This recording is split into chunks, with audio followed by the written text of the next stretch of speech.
धनतेरस या दीपावली की रात चुपचाप गाय को खिला दें, ये एक चीज हो जाओगे धनवान। नमस्कार, आपका स्वागत है एक बार फिर से जीत साधना में। दोस्तों, इस साल 2024 में धनतेरस का पर्व 29 अक्टूबर मंगलवार के दिन मनाया जाएगा। यह दिन वैदिक पंचांग के अनुसार त्रयोदशी तिथि को आता है और इसी उपलक्ष्य में भगवान धनवंतरी की पूजा की जाती है। इस पर्व को स्वास्थ्य, समृद्धि और सुख शांति के लिए अत्यंत शुभ माना गया है। दीपावली का पर्व भी इस बार 29 अक्टूबर को मनाया जाएगा, जिससे यह समय और भी चमत्कारी और विशेष बन जाता है। धनतेरस और दीपावली की रात कुछ खास उपाय करने का बड़ा महत्व होता है। खासकर गौ माता से जुड़े उपायों का यह कहा जाता है कि अगर इन खास उपायों को श्रद्धा और विश्वास के साथ कर लिया जाए तो व्यक्ति के जीवन में धन, समृद्धि और सुख सौभाग्य का आगमन होता है। इस दिन गौ माता को एक विशेष चीज चुपचाप खिलाने से सभी प्रकार की समस्याओं और कष्टों से मुक्ति मिलती है और व्यक्ति का जीवन खुशहाल बन जाता है। यह माना जाता है कि जो लोग इस उपाय को करते हैं उनके घर में कभी भी धन की कमी नहीं होती और वे अपने जीवन में सफलता और शांति का अनुभव करते हैं। इस उपाय का महत्व इस बात से भी समझा जा सकता है कि वेद और पुराणों में इसे अत्यंत फलदायक बताया गया है। जब व्यक्ति गौ माता को यह विशेष चीज खिलाता है तो उसके जीवन से गरीबी हमेशा के लिए खत्म हो जाती है। यह उपाय इतना प्रभावी है कि इसे करने वाला व्यक्ति राजा के समान जीवन जीने लगता है। गौ माता में 33 कोटि देवी देवताओं का वास माना गया है और उनकी कृपा जिस पर बरसती है उसके घर में कभी अन्न, वस्त्र या धन की कमी नहीं होती। कई लोग कहते हैं कि इस साल दीपावली 1 नवंबर को भी मनाई जा सकती है, लेकिन आप अपनी मान्यताओं और परंपराओं के अनुसार इस पर्व को मना सकते हैं। चाहे आप 29 अक्टूबर को या 1 नवंबर को दीपावली मनाएं, लेकिन गौ माता से जुड़े इस उपाय को करना न भूलें। यह उपाय 7 पीढ़ियों तक आपके परिवार को समृद्धि और सुख प्रदान करेगा। आपके जीवन में जो भी आर्थिक या व्यक्तिगत समस्याएं हैं वे सभी दूर हो जाएंगी। यह भी कहा जाता है कि जो लोग इस उपाय को सही तरीके से करते हैं उनके घर में पूरे साल अन्न और धन का भंडार भरा रहता है। उनके जीवन से संकट और परेशानियां दूर हो जाती हैं और वे सफलता की ऊंचाइयों को छूते हैं। उनके बैंक बैलेंस में लगातार वृद्धि होती है और उनका जीवन खुशियों से भर जाता है। इसलिए इस उपाय को पूरी श्रद्धा और विश्वास के साथ करना जरूरी है ताकि आप इसके चमत्कारी प्रभाव का अनुभव कर सकें। यदि आप इस दिवाली या धनतेरस पर यह उपाय करना चाहते हैं तो इसे सही समय पर और सही तरीके से करना बेहद जरूरी है। सुबह स्नान के समय गंगा जल का उपयोग करें ताकि शुद्धता बनी रहे। अगर आप तीर्थ स्थान पर नहीं जा सकते तो घर पर ही नहाने के पानी में गंगा जल की कुछ बूंदें डालें। स्नान के बाद पूजा स्थान को अच्छे से साफ करके पूजा करें और पितरों के निमित्त तर्पण व पिंडदान करें। यह भी सुनिश्चित करें कि आप इस दिन गरीबों को दान दें, क्योंकि दीपावली के दिन दान पुण्य से सभी मनोकामनाएं पूरी होती हैं। गौ माता को यह विशेष चीज खिलाने का उपाय करते समय आपको शांत और एकाग्र रहना है। इस उपाय को चुपचाप करना जरूरी है ताकि इसका प्रभाव तेजी से हो। यह उपाय इतना शक्तिशाली है कि इसे करने के बाद व्यक्ति का जीवन पूरी तरह से बदल सकता है। सभी कष्ट, दुख और परेशानियां खत्म हो जाती हैं और जीवन में सुख शांति का आगमन होता है। इस दिवाली और धनतेरस पर इस उपाय को करने से आप न केवल अपने जीवन को खुशहाल बना सकते हैं बल्कि अपनी 7 पीढ़ियों तक सुख समृद्धि की गारंटी भी सुनिश्चित कर सकते हैं। यह उपाय बेहद सरल है लेकिन इसका प्रभाव अद्वितीय है। जो भी व्यक्ति इस उपाय को श्रद्धा और विश्वास के साथ करता है उसके जीवन में अपार धन और सुख का आगमन होता है। इसलिए इस धनतेरस या दीपावली पर आप भी इस उपाय को जरूर अपनाएं और अपने जीवन को खुशहाल बनाएं। वीडियो को अंत तक देखना न भूलें ताकि आप इस उपाय को सही तरीके से समझ सकें और इसका लाभ उठा सकें। अगर आपको यह जानकारी पसंद आई हो तो इसे अपने दोस्तों और परिवार के साथ जरूर साझा करें ताकि वे भी इस अद्भुत उपाय का लाभ उठा सकें। धनतेरस क्या दीपावली के दिन विशेषकर पूर्वजों पूजन के लिए बहुत ही शुभ फलदायी समझ गया है। भक्तों, आपसे एक छोटा सा अनुरोध है कि आप अपनी राशि कमेंट बॉक्स में जरूर डाल दें, क्योंकि हम रांची से जोड़ा भाग्य भी बताते हैं और भाग में चल रही परेशानियों को दूर करने के लिए आसान से आसान उपाय भी बताते हैं। अगर दीपावली पर कोई ऐसा उपाय होगा जो आपकी राशि से रिलेटेड हो तो हम आपकी कमेंट के रिप्लाई में बता देंगे। इसलिए आप अपनी राशि कमेंट बॉक्स में जरूर डाल दें और जय गौ माता जरूर लिखें। दीपावली या धनतेरस के दिन पिंडदान करने से पूर्वजों आत्मा को शांति मिलती है और उनका मोक्ष मिलता है और व्यक्ति को उनका भरपूर आशीर्वाद मिलता है और हर मनोकामना इच्छा जिससे कि पूरी होती है। और आपको बता दें, इस साल पितृपूजा के साथ साथ हनुमान जी, मंगल देवता और भगवान शिव की पूजा करना अत्यंत शुभ माना गया है। शास्त्रों के अनुसार यदि इस विशेष दिन पर इन तीनों देवताओं की पूजा विधिपूर्वक की जाए तो व्यक्ति के जीवन से सभी प्रकार के ग्रह दोष समाप्त हो जाते हैं। खासकर मंगल ग्रह से उत्पन्न समस्याओं का शमन होता है, जिससे व्यक्ति के जीवन में धन, सुख और संपत्ति का आगमन होता है। इसके अलावा मनोकामनाएं भी शीघ्र पूरी होने लगती हैं। इस शुभ अवसर का लाभ उठाने के लिए कुछ महत्वपूर्ण उपाय भी बताए गए हैं, जो दीपावली के दिन किए जाएं तो उनका प्रभाव कई गुना बढ़ जाता है। शाम के समय एक विशेष उपाय करना अत्यंत लाभकारी माना जाता है। इस उपाय के अनुसार पीपल के पेड़ के नीचे सरसों के तेल का चौमुखी दीपक बनाना चाहिए। आटे से बने इस दीपक में 4 बत्तियां लगाएं और उसमें सरसों का तेल भरें। दीपक में 2 साबुत लौंग भी डालें और फिर इसे प्रज्वलित करें। इसे जलाने के बाद अपनी मनोकामना मांगे और दीपक को वहीं छोड़ दें। कहा जाता है कि यदि इस उपाय को 11 दिनों तक नियमित रूप से किया जाए और फिर भी आपकी मनोकामना पूरी न हो तो यह अत्यंत दुर्लभ होगा।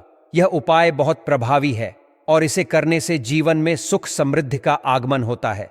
अब बात करते हैं दीपावली के दिन किए जाने वाले विशेष गाय से जुड़े उपायों की, जिनसे जीवन में स्थायी समृद्धि प्राप्त होती है। शास्त्रों में गाय को अत्यंत पवित्र माना गया है और कहा जाता है कि गाय की सेवा करने से 7 पीढ़ियों तक व्यक्ति के परिवार में धन धान्य की कोई कमी नहीं होती। दुख, कष्ट और संकट स्वतः ही दूर हो जाते हैं और सभी सुख सुविधाएं व्यक्ति के कदम चूमती हैं। घर में हमेशा अन्न और धन का भंडार भरा रहता है। सनातन परंपरा में गाय गंगा और गायत्री को अत्यंत पवित्र माना गया है। मान्यता है कि गाय के शरीर में 33 करोड़ देवी देवताओं का वास होता है। जो व्यक्ति नियमित रूप से गौ माता की सेवा करता है, उस पर इन सभी देवी देवताओं की कृपा बरसती है।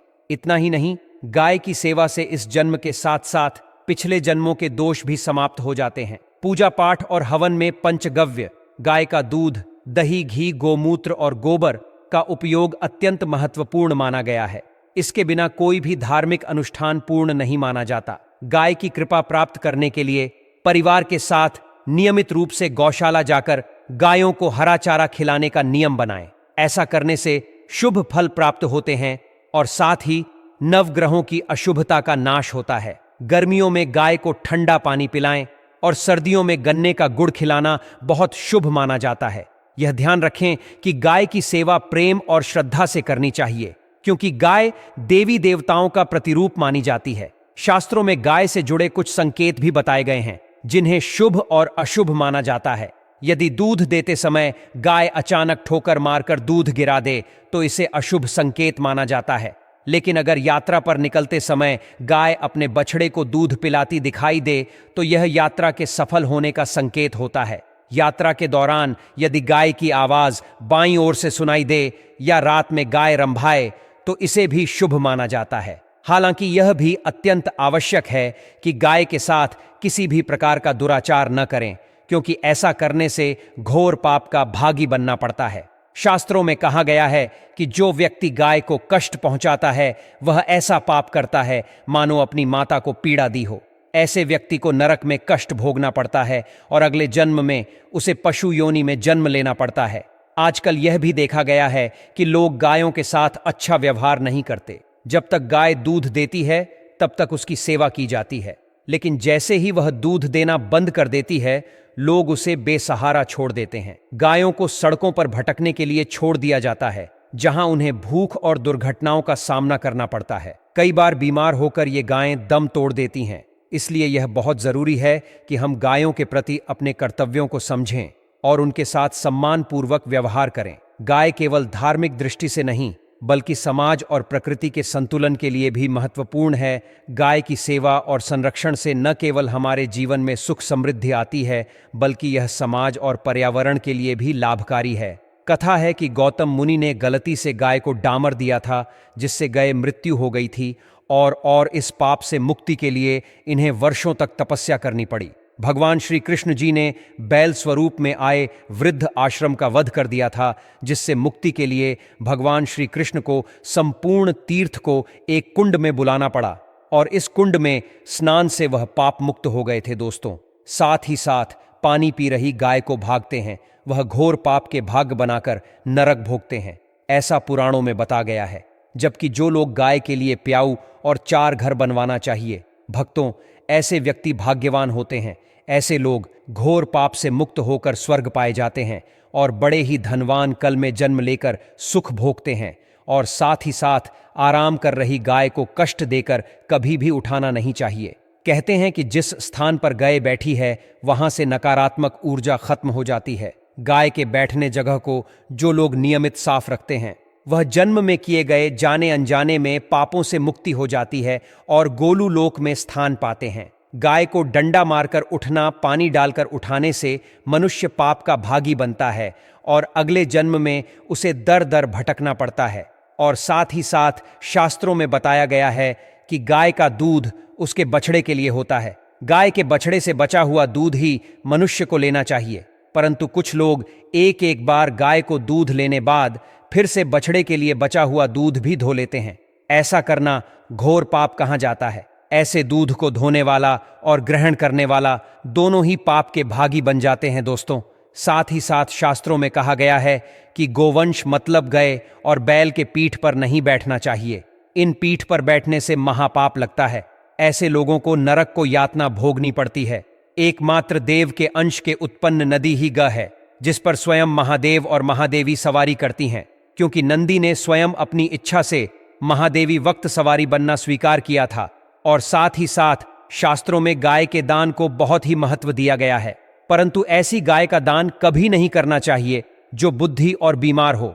कठोपनिषद में नचिकेता कथा भी इस संदर्भ में है कि जिस नचिकेता ने पिता द्वारा बुद्धि गाय को दान करने पर आपत्ति जताई थी, दूध देने वाली और बच सहित जो लोग का दान करते हैं वह महान पुण्य को हासिल करके स्वर्ग में स्थान पाते हैं दोस्तों।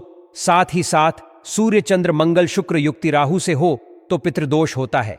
यह भी मानता है कि सूर्य का संबंध पिता से एवं मंगल ग्रह से संबंधित है। भक्तों, दीपावली के दिन गौ माता को पूरी या फिर रोटी पर गुड़ रखकर जरूर खिलाना चाहिए। इससे जन्म जन्म अंतर की गरीबी दूर हो जाती है। दुख कष्ट संकट हर एक चीज आपकी जीवन से समाप्त हो जाती है और सुखों की बारिश होती है। हर मनोकामना इच्छा पूरी होती है। माता लक्ष्मी ऐसे व्यक्ति पर जीवन अपनी वर्ष यानी कि धान की वर्षा बनाए रखती है। हर मनोकामना ऐसी व्यक्ति की पूरी हो जाती है जो रात के समय यानी कि शाम के समय, जिस दिन दीपावली की पूजा के बाद यानी घर पर पूजा करने के बाद जो व्यक्ति सच्चे हृदय से सच्चे मन से गौ माता को थोड़ा सा गुड़ रखकर रोटी पर या फिर पूरी पर गुड़ रखकर खिला है, उसके व्यक्ति के जन्म जन्म अंतर की पापों से वह मुक्त हो जाता है। उसे सुख समृद्धि की प्राप्ति होती है। अगर उसे घर में कोई कई टाइम से बीमार चल रहा है तो वह भी ठीक हो जाता है। ऐसा माना जाता है कि इस उपाय को बहुत ही खास और चमत्कारी माना जाता है। जिस व्यक्ति ने भी इस उपाय को किया है उसे व्यक्ति को इस उपाय से लाभ ही लाभ होता है। माता लक्ष्मी की असीम कृपा ऐसे व्यक्ति पर होती है और सभी इच्छाएं मनोकामनाएं पूरी हो जाती हैं। भक्तों, अभी तक आपने इस वीडियो को शेयर ना किया हो तो शेयर जरूर कर दीजिए और लाइक करें और हर एक माता बहन तक इस वीडियो को शेयर करें, जिससे कि वह भी इस वीडियो से लाभ ही लाभ उठा सके।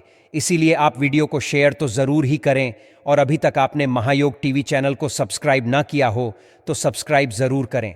भक्तों, चलिए अब हम आपको और ऐसे उपाय बता देते हैं।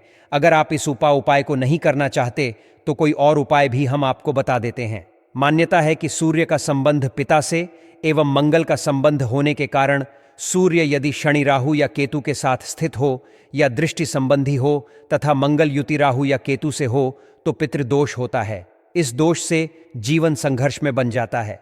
पितृदोष हो तो गाय को प्रतिदिन या किसी भी एकादशी को या किसी पूर्णिमा के दिन, अमावस्या या किसी भी खास दिन पर रोटी गुड़ चारा खिलाने से पितृदोष खत्म जाता है। साथ ही साथ गए पीठ पर जो गोबर बना होता है वह बृहस्पति गुरु है। अतः जन्मपत्री में यदि बृहस्पति अपनी नीच राशि मकर में हो या अशुभ शिवलिंग में जा रहे हों और सामने से गौ माता आई हुई दिखाई दे तो गौ माता को अपनी दाहिनी ओर से जाने देना चाहिए। आप यात्रा जरूर ही सफल होगी और जिस घर में गाय होती है उसमें वास्तु दोष स्वतः ही खत्म हो जाता है।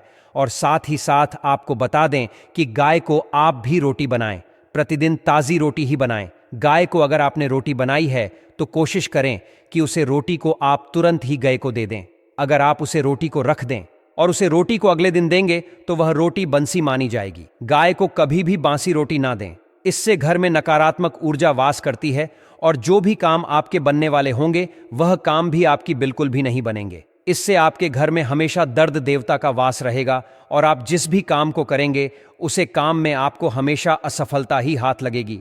इसीलिए कोशिश करें गाय को रोजाना ताज़ी रोटी बनाकर खिलाएं और रोटी को बिल्कुल ना रखें। बंसी रोटी गाय को ना दें और साथ ही साथ सदी गली चीज गाय को नहीं खिलानी चाहिए। घर में कोई फल है, कोई सब्जी है, सब जाए तो लोग क्या करते हैं, गाय को देते हैं। नहीं, ऐसा नहीं करना चाहिए। ऐसा करने से यदि आप गाय को खिलाते हैं तो आप पाप के भागी बन जाते हैं। आप बिल्कुल सदी गली चीज गाय को ना खिलाएं और साथ ही साथ एकादशी पर आते 11 लोहियां बनाकर उनके ऊपर हल्दी लगाई, इसके बाद गाय को खिलाएं। हर एक लोहे को खिलाते समय गाय के सिंघ वाला आपके जीवन में खुशियां ही खुशियां होंगी। और एक बार एकादशी पर आप 7 बार गए परिक्रमा भी कर लें तो आपके समस्त कम होंगे। और एकादशी पर साथ ही साथ आप गाय को जब भी रोटी दे, रोटी पर या तो आप थोड़ी हल्दी लगा लें या थोड़ा अच्छा रख लें। अगर अच्छा ना हो तो आप थोड़ा घी रख सकते हैं। दोस्तों, गाय को कभी भी सूखी रोटी ना खिलाए। सूखी का मतलब गाय को रोटी खिलाई। धनतेरस और दीपावली के समय किए गए छोटे छोटे उपाय जीवन में सुख, समृद्धि और शांति लाने में काफी प्रभावी माने जाते हैं। कहा जाता है कि यदि हम इन त्योहारों के दौरान सही विधि और श्रद्धा से कुछ विशेष कार्य करें तो मां लक्ष्मी की कृपा प्राप्त होती है और जीवन की कठिनाइयां दूर होने लगती हैं। धनतेरस के दिन झाड़ू खरीदने की परंपरा विशेष मानी जाती है। इस दिन नई झाड़ू खरीदकर उसे मां लक्ष्मी के चरणों में अर्पित करना शुभ होता है। पूजा के बाद इस झाड़ू को लाल कपड़े में लपेटकर तिजोरी में रख देने से घर में हमेशा धन का वास बना रहता है। यह माना जाता है कि इस उपाय से तिजोरी कभी खाली नहीं रहती और घर में बरकत बनी रहती है। अगर आप बाजार से 2 झाड़ू लाते हैं तो उनमें से एक किसी जरूरतमंद को दान करना भी अत्यंत फलदायी होता है। इस दान से न केवल धन की वृद्धि होती है बल्कि घर से नकारात्मक ऊर्जा भी समाप्त हो जाती है। धनतेरस पर पुरानी झाड़ू को फेंकना अशुभ माना जाता है। अगर आपने नई झाड़ू खरीदी है तो पुरानी झाड़ू को तुरंत न फेंके, उसे किसी ऐसी जगह रख दें जहां किसी का पैर न पड़े। हिंदू मान्यता के अनुसार पुरानी झाड़ू को फेंकने का सही समय होली अमावस्या या शनिवार का दिन होता है। ऐसा करने से जीवन में सकारात्मकता आती है और बिगड़े हुए काम बनने लगते हैं। धनतेरस के दिन सुबह जल्दी उठकर स्नान करने के बाद घर की सफाई करना अत्यंत शुभ माना जाता है। सफाई के बाद गंगा जल का छिड़काव करने से नकारात्मक ऊर्जा दूर होती है। इसके बाद घर में कपूर जलाकर पूरे घर में घुमाने से किसी भी तरह की बीमारी भी जल्द ठीक होने लगती है। यदि आप कर्ज से मुक्ति पाना चाहते हैं तो दीपावली की रात एक विशेष उपाय किया जा सकता है। इस दिन अपामार्ग के पौधे की जड़ या उसके पत्तों को तिजोरी में रखने से कर्ज के बोझ से छुटकारा मिलता है। इसके अलावा कुश की जड़, बिल्व पत्र और सिंदूर को एकत्रित कर गंगा जल से मिश्रण तैयार करें। फिर भोजपत्र पर अनार की कलम से ऊं ह्रीं श्रीं का मंत्र लिखकर इसे पूजा स्थल पर रखें। यह उपाय न केवल कर्ज से मुक्ति दिलाता है बल्कि धन संपदा में भी वृद्धि करता है। दीपावली के दिन कलह क्लेश को दूर करने के लिए एक जटा वाले नारियल पर सिंदूर लगाकर उस पर लाल धागा बांधें और धूप दीप दिखाएं। इसके बाद रात के 12 बजे इसे 3 बार अपने ऊपर से वॉरकर किसी चौराहे पर फेंक दें। यह उपाय घर के कलह क्लेश को समाप्त कर सुख शांति लाने में सहायक होता है। दाम्पत्य जीवन में प्रेम और सामंजस्य बढ़ाने के लिए दीपावली के दिन देवी लक्ष्मी को मखाने की खीर और मालपुए का भोग लगाएं। इसके बाद इस प्रसाद को गरीबों में बांट दें और स्वयं भी परिवार के साथ ग्रहण करें। इससे वैवाहिक जीवन में मधुरता आती है। इसी के साथ किसी किन्नर को मेहंदी भेंट करने से भी वैवाहिक जीवन के कष्ट दूर होते हैं। देवी लक्ष्मी और भगवान विष्णु को एक ही माला अर्पित करने से भी घर में प्रेम और सौहार्द बना रहता है। स्वास्थ्य लाभ के लिए दीपावली के दिन 7 प्रकार के अनाज किसी धार्मिक स्थल पर दान करना चाहिए। यह उपाय नकारात्मक ऊर्जा को दूर करता है और शुभता का संचार करता है। यदि कोई व्यक्ति लंबे समय से बीमार है तो 7 कोड़ियों को उसके ऊपर से वार कर बहते पानी में प्रवाहित करना शुभ माना जाता है। यह उपाय शाम के समय करना अधिक प्रभावी होता है। दीपावली का दिन तंत्र मंत्र साधना के लिए भी महत्वपूर्ण होता है। इस दिन किए गए विशेष अनुष्ठान और साधनाएं अत्यधिक प्रभावी मानी जाती हैं। शनिवार के दिन दीपावली पड़ने पर यह दिन और भी खास हो जाता है। इस दिन प्रातःकाल पीपल के पेड़ पर कच्चा दूध चढ़ाकर उसकी 7 बार परिक्रमा करें। शाम को पीपल के नीचे तिल या सरसों के तेल का दीपक जलाने से जीवन की कठिनाइयां समाप्त होती हैं। दीपावली पर किए गए ये छोटे छोटे उपाय न केवल आर्थिक समृद्धि लाते हैं बल्कि मानसिक शांति और सुख शांति भी प्रदान करते हैं। आपकी साधना और श्रद्धा से मां लक्ष्मी की कृपा आपके जीवन में हमेशा बनी रहती है और सभी कष्टों से मुक्ति मिलती है।